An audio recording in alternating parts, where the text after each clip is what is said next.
Bismillahirrahmanirrahim. Welcome students. Today we are going to start our third unit, and the third unit is going to be a poem. So let's start our reading first.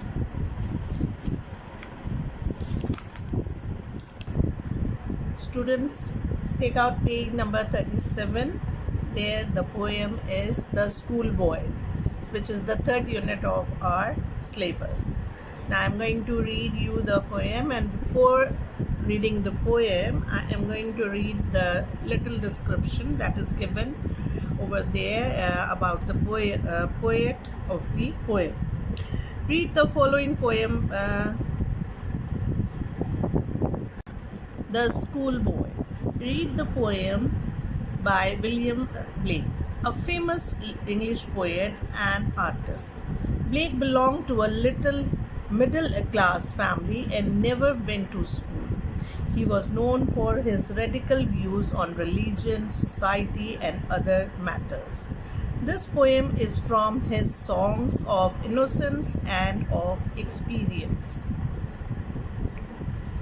Let's start the poem. I love to rise in a summer morn when the birds sing on every tree. The distant huntsman winds his horn and the skylark sings with me. Oh, what sweet company! But to go to school in a summer morn, oh, it drives all the joy away. Under a cruel eye outworn, the little ones spend the day in sighing and dismay. And then at times I drooping sit and spend many an anxious hour.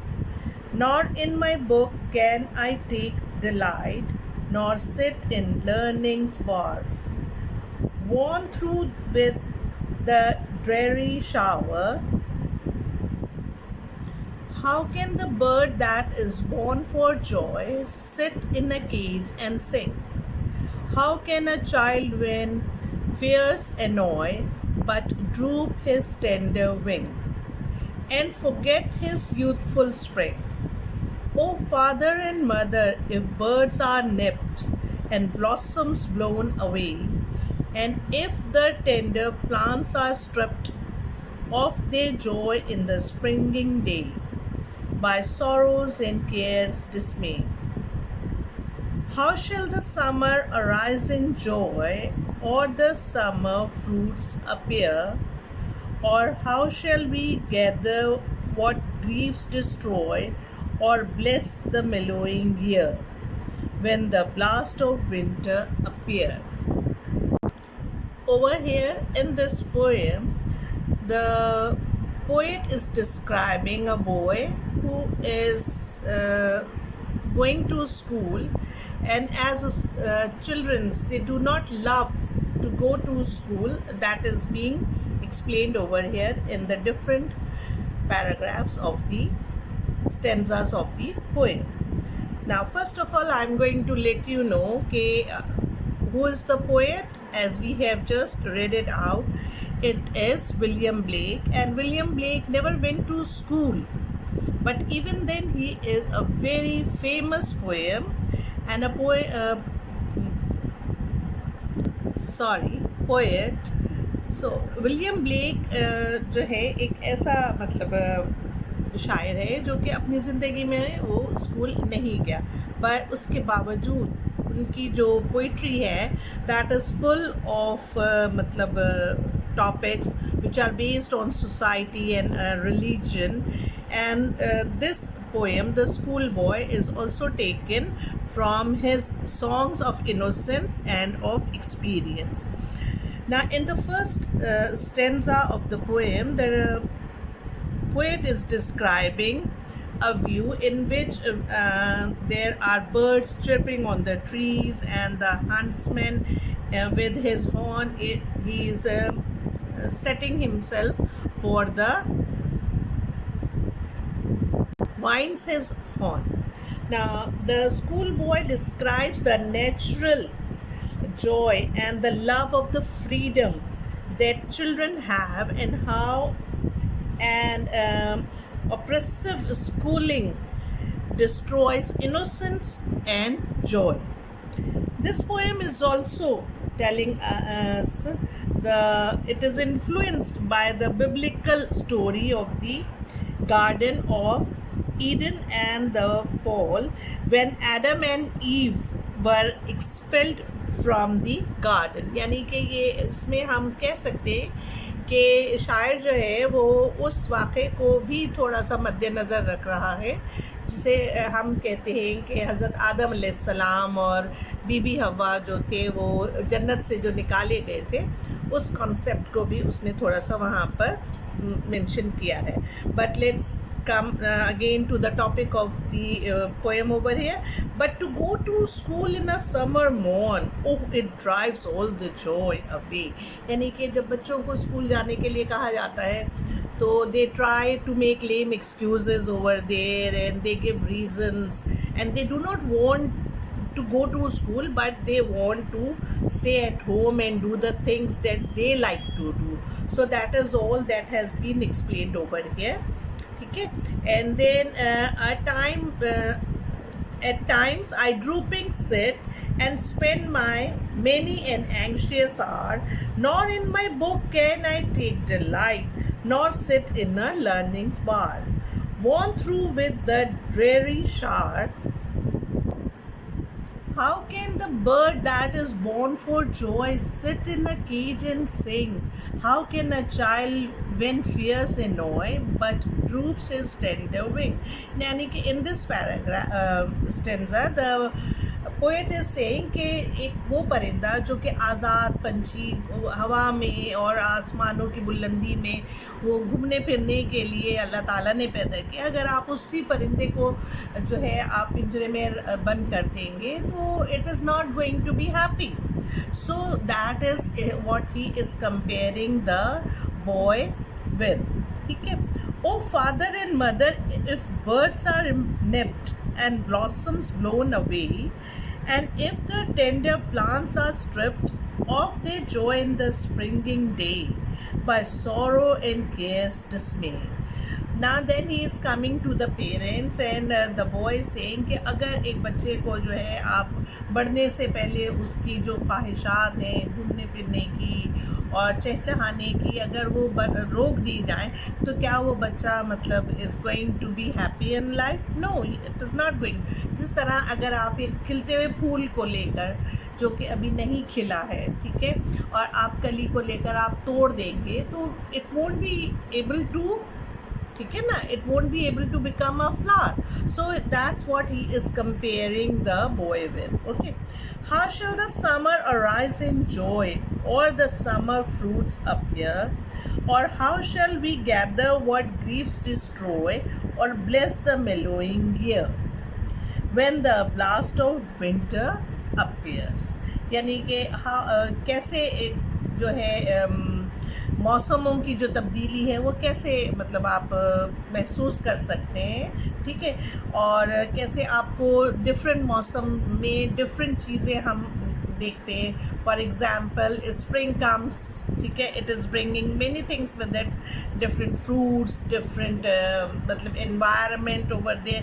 But when the summer comes everything becomes hot, and when there is the winter it is cold and people stay at home and they want to have some cozy matlab sittings over there. So all over here in this poem there are different matlab things which have been discussed along with the young school boy, and explaining the different times of his time, that is age, and of course the environment and the weather and the temperaments over there. Okay. So now we have completed the reading along with the explanation, and as we always do, we are now first going to mark some difficult words which are going to be there in your copy as the start of the work of the school boy. And students, I hope that you people are doing the learning side by side, and also you are following the tips that I have been giving you about how to manage your work, how to carry out your work in your copies. So now let's go back to page number 37 and let's take a highlighter or anything which can be useful for the marking of the difficult words. Stanza 1, take the first line, last word mourn. Third line, distant. Then in the third line there is horn in the last. Coming to the fourth word, just below distant you are going to get the word skylark. Coming to the second stanza, cruel in the third line. And the next word is in the last line of the second stanza, sighing. Third stanza, first word is drooping. Just below drooping is anxious. And if you just leave the next line below the anxious and take the fourth line, you will find the word bower. And below bower there is dreary. Annoy in the fourth stanza. Next is tender. Then nipped, blossoms, striped, dismay. And in the last stanza we have got gather, griefs, mellowing, and the last word is blasts. Now let's do our words meaning, making two columns. The first column words and the second is the meanings. The first word is anxious, ANXIOUS, meaning worry, WORRY. Second word, sighing, SIGHING, meaning utter. Third word, dismay, meaning courage, discourage. Droop, hang down. Dreary, gloomy. Annoy, irritate. Nip, bit. The other meaning is pinch.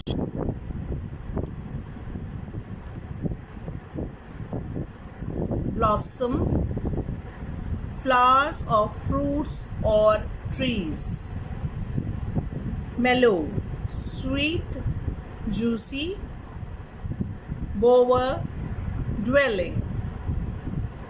This completes your words meaning. Now we are switching to the book again for marking the question answers, matlab letting you know the questions, and before that you must write down the words for your homework, which is sentences. The first word for making sentences is company, then cruel, third anxious, fourth destroy, fifth bless, grief, skylark, dismay. In all, these are 8 words which you are going to use for making sentences, and I hope you people are making sentences by your own. Try not to use net, okay? Don't take any help. The words are very simple. You can make your own sentences, simple sentences, and understandable sentences are more preferable rather than copying sentences from the net. Thank you and goodbye.